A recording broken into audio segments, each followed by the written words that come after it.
নমস্কার বন্ধুরা, আমি অদিতি। আপনারা দেখছেন অদিতি রান্নাঘর। আজকে আমি বানাবো জামাই ষষ্ঠীর স্পেশাল লিচুর পায়েস। আর এই পায়েসটা বানিয়ে ফ্রিজে রেখে ঠান্ডা করে খেলে কিন্তু দারুণ লাগে। আপনারা কিন্তু অবশ্যই, সামনে জামাই ষষ্ঠী আছে, অবশ্যই আপনাদের জামাইদের জন্য বানাবেন। আশা করছি খুব ভালো লাগবে। একটা নতুনত্ব রেসিপি। যদি ভালো লেগে থাকে অবশ্যই লাইক করবেন, শেয়ার করবেন, সাবস্ক্রাইব করবেন। তাহলে আমি আবার নতুন নতুন রান্না নিয়ে আসবো। চলুন, এই লিচুর পায়েস বানাতে কী কী উপকরণ লাগে রান্নাঘরে গিয়ে দেখিয়ে দিই। যদি ফেসবুক থেকে দেখেন অবশ্যই পেজটা ফলো করে নেবেন। লিচুর পায়েস বানানোর জন্য লাগবে লিচুটাকে ভালো করে আমি ছাড়িয়ে নেব। খুব ভালো করে ছাড়িয়ে, খোসাগুলোকে ছাড়িয়ে নিতে হবে। নিয়ে এর থেকে বীজটা বের করে, আর এই লিচুটাকে ছোট ছোট মানে করে ছোট লম্বা লম্বা করে ছিঁড়ে নিতে হবে।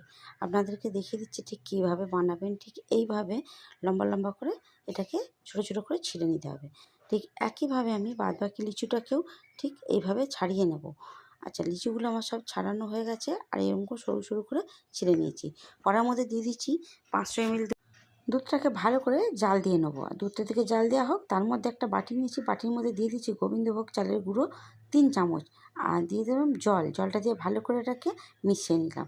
কারণ এটা ডাইরেক্ট দুধের মধ্যে দিলে কিন্তু ডলা পাকিয়ে যেতে পারে, এই জন্য জলের মধ্যে দিয়ে একটু গুলে দিলে এটা ডলা পাকার ভয় থাকবে না। এবার এই গরম দুধের মধ্যে আমি এটাকে দিয়ে দিলাম, দিয়ে ভালো করে অনবরত নাড়তে থাকবো যতক্ষণ না এটা একটু ঘন হয়ে আসছে। আমি গোবিন্দভোগ চাল দিয়েছি, আপনারা যে কোনো চালের গুঁড়ো দিতে পারেন।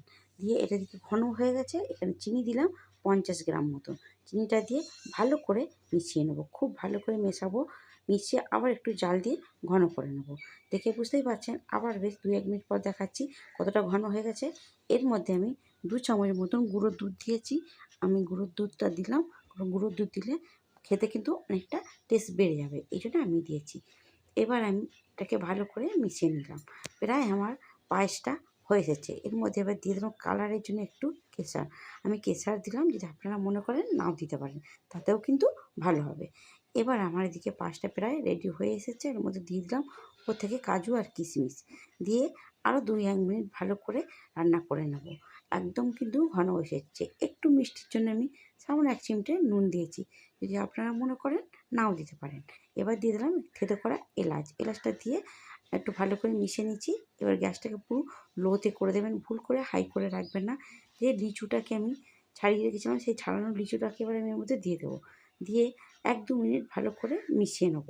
আর গ্যাসটা কিন্তু অবশ্যই লোতে রাখবেন, হাই করে দিলে কিন্তু কেটে যাওয়ার ভয় থাকতে পারে। আপনারা কিন্তু এই রেসিপিটা একবার হলেও বানাবেন। একটু ফ্রিজে রেখে ঠান্ডা করে খেলে কিন্তু অসাধারণ লাগবে। আর এটা আমি জামাই ষষ্ঠীর স্পেশালভাবে বানিয়েছি।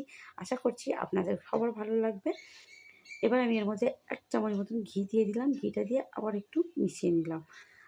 আশা করছি আপনাদের জামাইদের আপনারা বানিয়ে খাওয়াবেন, খুব ভালো লাগবে। একটা নতুনত্ব রেসিপি আপনাদের সঙ্গে শেয়ার করলাম, লিচুর পায়েস। আশা করছি সবার খুব ভালো লেগেছে। আর বাড়িতে বানিয়ে থাকলে আমাকে কমেন্ট করতে কিন্তু ভুলবেন না। উপর থেকে সামান্য একটু কেশর ছড়িয়ে দিলাম, আর একটা আস্ত লিচু দিয়ে দিলাম দেখতে ভালো লাগার জন্য।